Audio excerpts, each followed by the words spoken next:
Siapa di sini yang suka dengan kepiting? Ya, ini dia teman dari SpongeBob guys. Hehehe.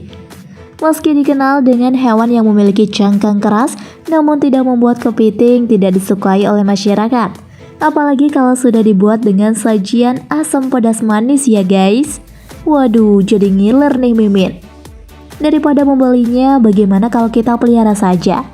Hitung-hitung irit dalam seharinya, ya kan? Ini dia panduan mudah budidaya kepiting bakau di air tawar.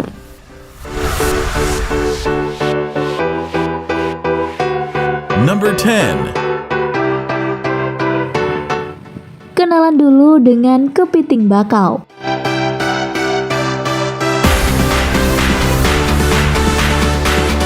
Seperti yang sudah diketahui sebelumnya, jika kepiting bakau memiliki banyak sekali peminat.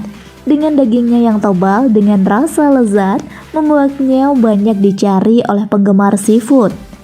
Tidak hanya itu saja, bahkan hingga ke pasar mancanegara.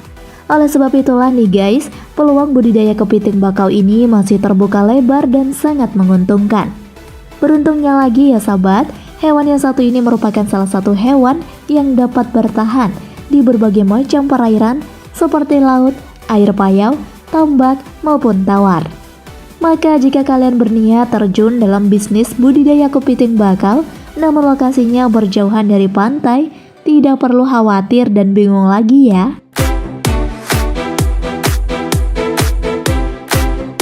Number 9. Cara budidaya kepiting bakau di air tawar.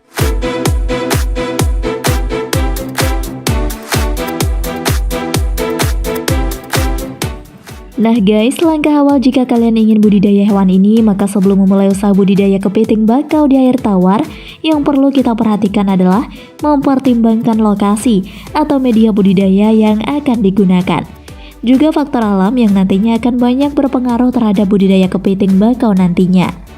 Faktor alam di sini kalian bisa pahami, ialah air yang dipakai haruslah bersih.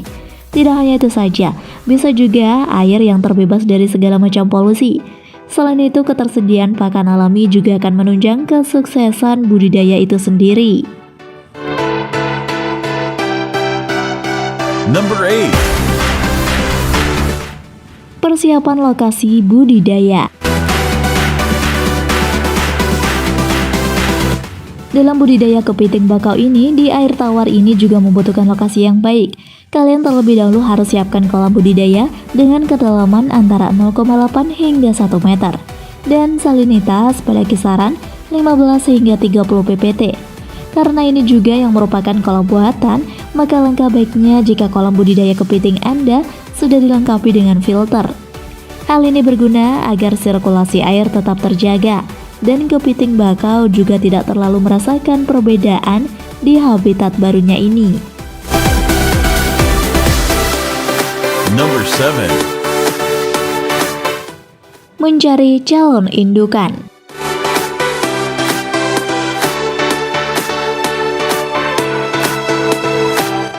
Sebelum kalian terjun langsung dalam sebuah bisnis atau usaha kepiting ini, maka langkah lebih tepatnya jika kalian pahami betul calon indukan yang akan dipakai dalam budidaya.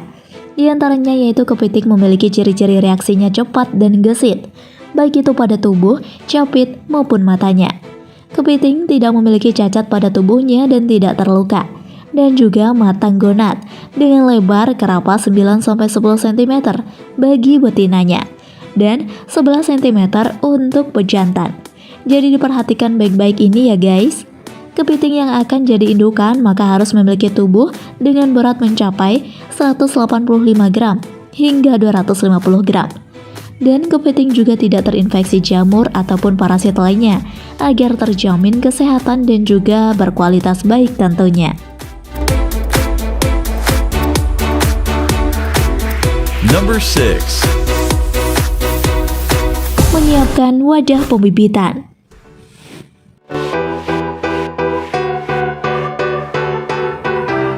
Nah, tahapan selanjutnya dalam budidaya ini yaitu menyiapkan wadah.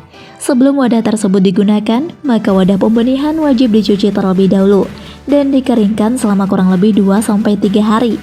Pemeliharaan induk kepiting di sini pada wadah pembenihan baiknya dilengkapi dengan pasir ya guys. Pasir tersebut berketinggian 15 cm pada dasar bak agar kepiting merasa tidak berpindah habitat. Dan juga perhatikan ke dalam air dalam wadah pembibitan, yaitu cukup 10-20 cm lengkap dengan satu aerasi per meter persegi. Number 5.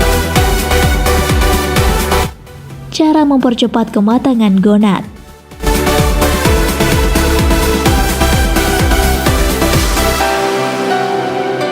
Dalam cara budidaya kepiting bakau ini ya guys, kalian guna mempercepat kematangan gonad biasanya seringkali dilakukan pemotongan saat tangkai bola mata. Hal ini dikarenakan dalam tangkai itulah terdapat organ yang menghambat perkembangan ovari sang kepiting tersebut guys. Dengan penyebaran kepadatan indukan yaitu berada di kisaran antara 2-3 ekor dengan perbandingan jantan betina adalah 1:2.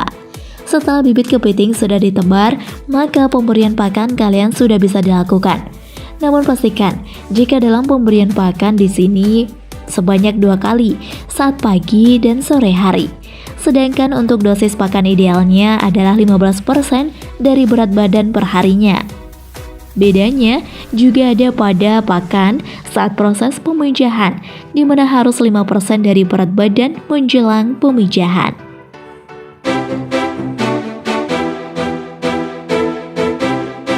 Number 4.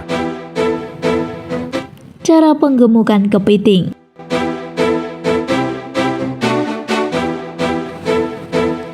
Ada cara khusus agar kepiting cepat bisa menjadi gemuk dan berisi. Dalam kurun waktu 5-10 hari, kepiting bakau biasanya sudah terlihat gemuk loh guys. Tapi jika kepiting tersebut dirawat dengan baik dan benar.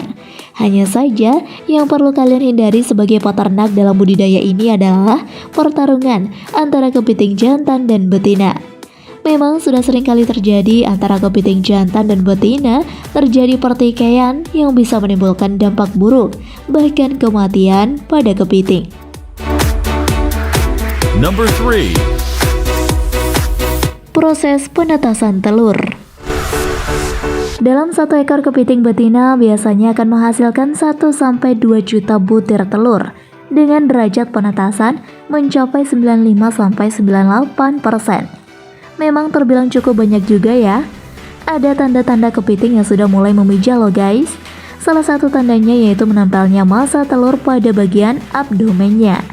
Setelah proses pemijahan selesai, biasanya telur akan dierami oleh indukannya selama 10-12 hari sampai telur benar-benar dalam tahap yang cukup untuk menetas. Jika Anda menyukai video ini, silahkan klik like dan subscribe untuk mendapatkan video update terbaru dari kami. Usahakan jika dalam penetasan ini kalian memperhatikan suhu dalam kolam. Suhu yang baik yaitu mencapai 26,5-29,5 derajat Celcius dan salinitas mencapai 31-32 ppt. Semua itu dilakukan agar proses ini berjalan dengan lancar. Selama proses pengeraman ini, sebaiknya indukan betina dipisahkan terlebih dahulu dan diletakkan pada bak fiberglass berukuran 1 x 0,5 x 0,5 cm untuk tiap induknya. Number 2. Proses pemeliharaan larva. Tahapan selanjutnya yaitu beralih pada pemeliharaan larva. Nah guys, setelah telur-telur tersebut menetas, maka kalian segera pindahkan larva kepiting bakau tersebut ke dalam bak fiberglass dengan kepadatan antara 10-30 ekor per liter. Jangan lupa untuk berikan pakan berupa udang kecil, artemia, atau rotifer. Tetap ini juga harus perhatikan sanitasi air dalam kolam tanpa melakukan pergantian. Kenapa demikian? Ya, karena kepiting bakau sensitif sekali terhadap perubahan lingkungan. Number 1. Pembesaran kepiting. Proses selanjutnya yang harus dilakukan oleh pembudidaya dalam cara budidaya kepiting bakau di air tawar adalah pembesaran. Lakukan pembesaran kepiting dengan menebar benih kepiting pada kolam pembesaran. Semua dilakukan agar bibit-bibit tersebut tidak mengalami stres Penebaran hendaknya dilakukan saat pagi hari. Jangan lupa jika harus perhatikan suhu air, di mana suhunya harus berkisar antara 27 sampai 28 derajat Celcius dan salinitas 10 sampai 15 promil, pH dalam kisaran 6 sampai 8, serta oksigen terlarut sekitar 5,5 ppm. Semua itu memang harus dilakukan dengan cermat agar budidaya kepiting bakau Anda sukses panen.